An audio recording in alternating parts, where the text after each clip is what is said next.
For a village to be served by a trolley line was the ultimate status symbol. John Beggs was unrelenting in his commitment to expand his company's traction holdings. TME R&L grew to nearly 400 miles of trackage.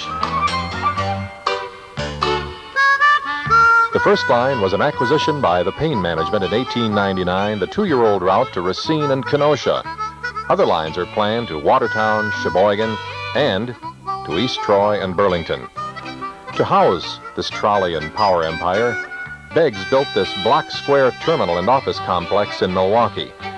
Known as the Public Service Building, it was America's biggest and grandest trolley terminal.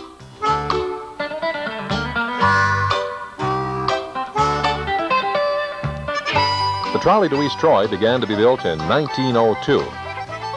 By June 27, 1903, track construction reached Hales Corners.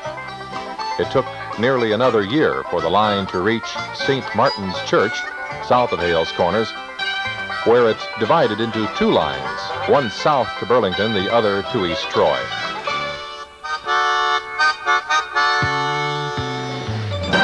By the 1st of September 1904, service began to what is now Muskego, then called Muskego Center. From this point, TME R&L began laying track over a ghost railroad, a never-built steam line dating before the Civil War, which was called the Milwaukee and Beloit Railroad. Surviving shareholders of that failed venture were pleasantly surprised to find some value in stock they had thought worthless for years.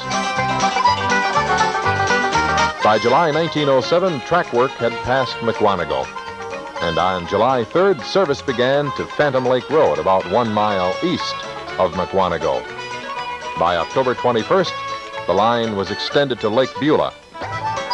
The final 4 miles were completed on November 28th, and the first trolley to East Troy, a brand new car, number 1102, arrived on December 13th, 1907.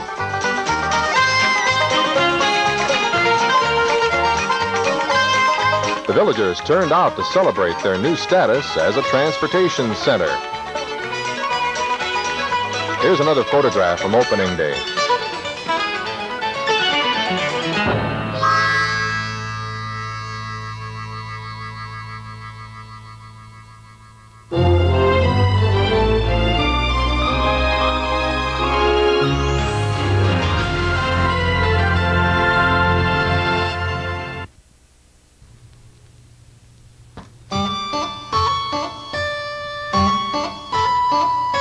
In actuality, East Troy was never meant to be the end of the line. The company had planned to continue the line past East Troy to Elkhorn, Delavan, and beyond. But East Troy always remained the final stop. The trolleys loaded and unloaded here on Division Street. And at this point, buses connected for through passengers.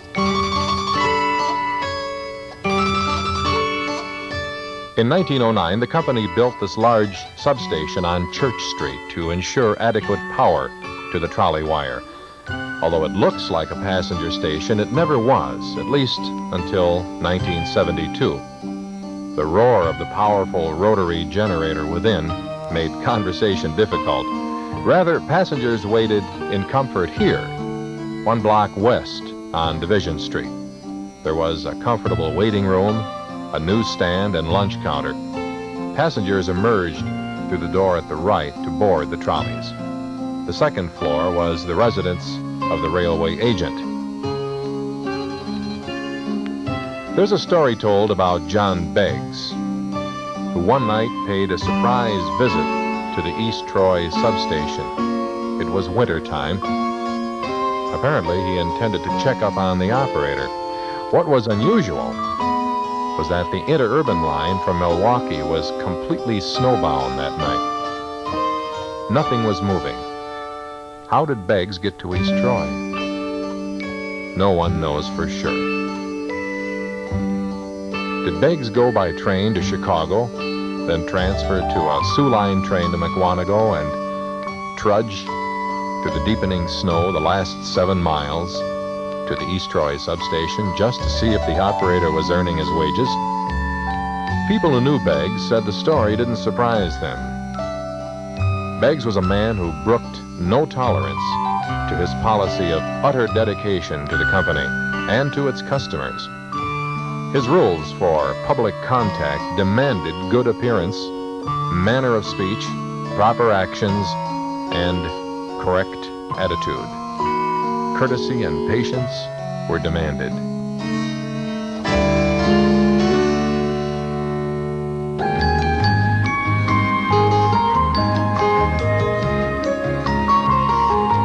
Under the Beggs regime, trolleys ran to Milwaukee every 2 hours, and soon contracts were signed for the line to carry mail. And on December 1st, 1915, the line began to carry freight as well to increase its income and provide a more complete service. This was a very significant move, as we'll see. Because of the new freight service, several industries sprang up along the railway, most of them in East Troy. Thanks to the line's passenger and freight service, East Troy began to prosper. Trolley service was fast and safe. In fact, the company emphasized safety in special employee classes, and one early timetable shows that travel time between East Troy and Mukwonago was 18 minutes, the fare 13 cents. To Milwaukee, for 65 cents, one could make the trip in an hour and 50 minutes.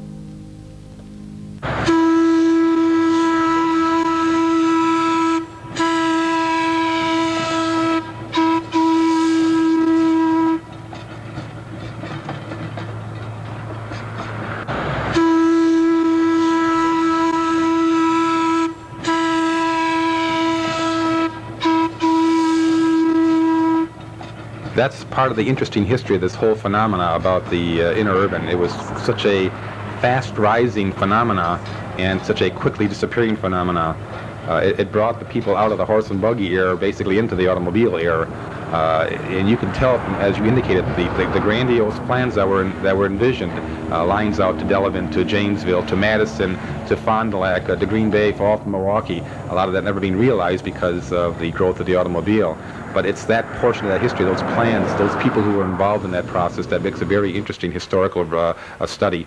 When Bob Stankowski isn't working at his job in the Milwaukee area, he's pulling motorman duties and whatever other work that needs doing on the East Troy trolley. Like most others here, he is a storehouse of trolley lore. Well, that's part of the important process of this whole operation, the history of the line. You have to remember that the electric railroad was to a large portion, was responsible for the urbanization of rural Wisconsin and the distribution of power. And so just beside the rail line itself on the ride, there's a lot more depth to the history of the electric railroads. And these people who have the actual memories of dealing with the railroads at those times when they were operational have a better grasp in those other situations than the normal rider would. Well, the history of this obviously is very fascinating. You ever have people sharing experiences when they rode the line, or possibly maybe even working for the company? When we were in this business 10 years ago, there were some of those people still around who came out and said, yes, I used to ride in this line, or I remember this. We're finding less and less of that these days, and I wish I had the time to take away from my regular job, just to go out and find those people who are left and interview them like you are doing right now, and get everything down on tape or on paper. Imagine that would bring back a lot of memories for them and help perpetuate the history of the line.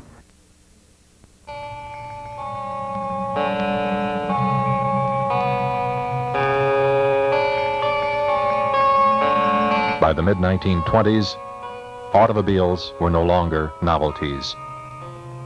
The availability of low-cost motor vehicles, combined with widespread highway development, had begun to cut deeply into interurban revenues.